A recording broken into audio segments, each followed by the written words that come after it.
ఈ దోమలు కూడా బయటికి రాకూడదు. అలాంటి వల్ల ఎవరు ముఖం చూడకూడదు. పొద్దున్న లేచి పడుతుంది వాళ్ళు చక్కగా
అన్న ఫోన్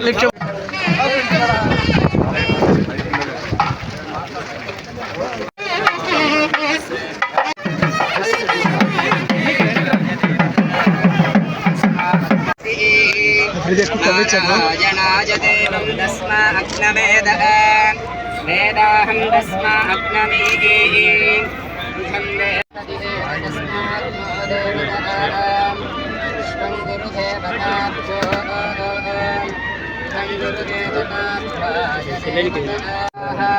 గోవిందాయ నమః.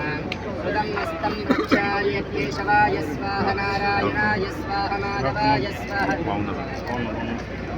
గోవిందాయ నమః. విష్ణురాయ నమః. సంఘర్షణాయ నమః. వాసుదేవ శ్రావణమాసే శుక్లపక్షే ఉపనక్షత్రయువయోగి శుభకరణ ఏవం గుణ విశేషణ విశిష్టాయాం సుపదితో ఆవాహయామి స్థాపయామి. మహాగణపతి దేవతస్య వస్త్రం సమర్పయామి, చామరం సమర్పయామి, ధూపం పరికల్పయామి. శ్రీమహాదేవం గణపతి దేవతస్య కల్పయామి. ఓం నమస్యంతే విశ్వం గురుదేవతాభ్యాయ తిష్టతి.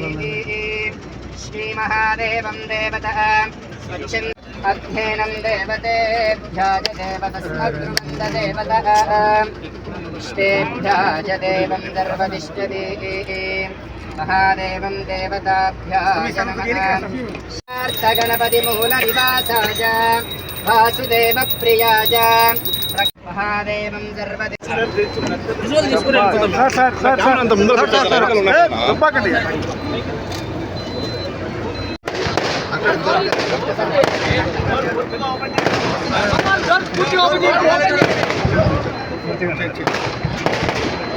అంతే అంతే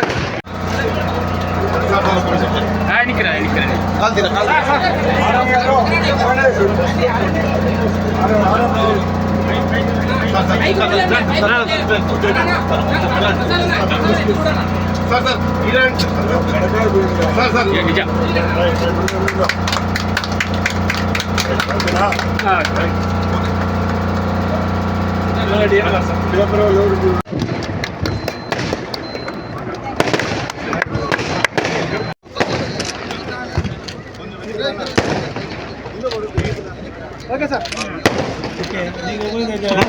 మీ పని సార్ ఓకే ఇంకోసారి చెప్పునా.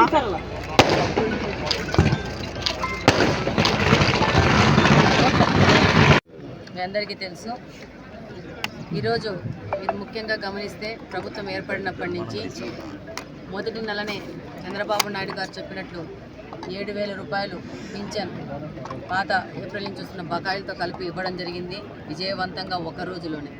అలాగనే ఈ నెల కూడా 1వ తారీఖునే దాదాపు 4 గంటల 5 గంటలకే 98% లబ్ధిదారులకి పింఛన్ల పంపిణీ కార్యక్రమం చేయడం. అలాగనే మేనిఫెస్టోలో భాగంగా అన్నా క్యాంటీన్లు రేపు ఆగస్టు 15th ఎంతో ఆనందంగా ఓపెన్ చేయడం జరుగుతుంది. పేదలకు భరోసాగా 5 రూపాయలతో అన్నం తినే విధంగా పేద బలహీన వర్గాల కోసము ఎన్టీఆర్ ఆశయాలకు అనుగుణంగా అన్నా క్యాంటీన్లు ఓపెన్ చేయడం జరుగుతుంది. అలాగనే డిఎస్సీలు కూడా ఆల్రెడీ నోటిఫికేషన్ వచ్చింది. నిరుద్యోగ యువతకి భరోసాగా వస్తుంది. అలాగనే మా మేనిఫెస్టోలో చెప్పిన విధంగా ప్రతి ఒక్కటి పూర్తి చేస్తూ ముందుకెళ్తున్నాము. ఈరోజు ఆంధ్రప్రదేశ్ అభివృద్ధికి కారకంగా ప్రజలకి అందుబాటులో ఉండే విధంగా ఇప్పుడు కడపలో హెడ్ క్వార్టర్స్లో దాదాపు 20 బస్సులను ఈరోజు మంత్రి గారి ఆధ్వర్యంలో ఓపెన్ చేయడం జరిగింది. వాళ్ళని ప్రజలకు అంకితం చేయడం జరుగుతూ ఉంది. మంత్రి గారు చెప్పినట్టు ఇంకొక 300 బస్సులు, ఆ తర్వాత వచ్చే 5 సంవత్సరాల్లో దాదాపు 3000 బస్సులు ప్రజలకు అందుబాటులో తేయడం జరుగుతుంది. తద్వారా ఆర్థిక అభివృద్ధికి ప్రజలకు ట్రాన్స్పోర్టేషన్ ఫెసిలిటీ ఈజీగా చేసి వాళ్ళు ప్రయాణం చేయడానికి సౌకర్యం పెంచే విధంగా తెలుగుదేశం ప్రభుత్వం, కూటమి ప్రభుత్వం ముందుకు పోవడం జరుగుతుంది. ఇందాక విలేకరు మాట్లాడినారు కడప టౌన్లో సిటీ బస్సులు అనేసి. దీని మీద ఆల్మోస్ట్ ఆర్టీసీ అధికారులతో ఆల్రెడీ ఇప్పుడు మాట్లాడి 1.5 నెల క్రితమే అధికారులతో మాట్లాడడం జరిగింది. ముఖ్యంగా మనకు కడపలో ఎంతో ప్రతిష్టాత్మకంగా ఉన్న రిమ్స్ హాస్పిటల్కి పేద ప్రజలు ఈజీగా వెళ్ళే విధంగా బస్సుల్ని ఒక రౌండ్ ట్రిప్లో పెట్టేసి వాటిని హాస్పిటల్కి వెళ్ళే విధంగా ఒక రూటింగ్ చేసి పంపించాలని వాళ్ళకి రిక్వెస్ట్ పెట్టడం జరిగింది. ఇప్పుడు మంత్రి గారు వస్తే ఆ మంత్రి గారికి కూడా ఆ విషయం విన్నవించుకోవడం జరిగింది. రిమ్సీ హాస్పిటల్కి పేద వర్గాలు ఈజీగా పోయే విధంగా మాకు బస్సులు కావాలా, దాని మీద పెట్టడం జరిగింది. దాని గురించి కొంచెం పర్సూ చేయమని చెప్పడం జరిగింది. డెఫినెట్గా మంత్రి గారు దాని గురించి చూస్తామన్నారు.